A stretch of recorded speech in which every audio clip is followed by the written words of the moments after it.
केंद्रीय मंत्री रामदास आठवले यांनी स्वर्गीय आमदार विनायक मेटे यांच्या समाधीस्थळी केले अभिवादन। बीड शहरात केंद्रीय मंत्री रामदास आठवले यांच्या सत्काराचे आयोजन दिनांक 5 ऑक्टोबर 2024 रोजी करण्यात आले होते। या दरम्यान केंद्रीय मंत्री रामदासजी आठवले यांनी स्वर्गीय विनायकरावजी मेटे यांच्या समाधीस्थळी जात त्यांच्या स्मृतीस अभिवादन केले।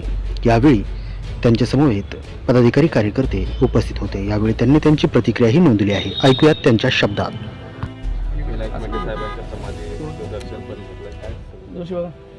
विनायक मेटे हे जसे मराठा समाजाचे अत्यंत संघर्षित नेते होते।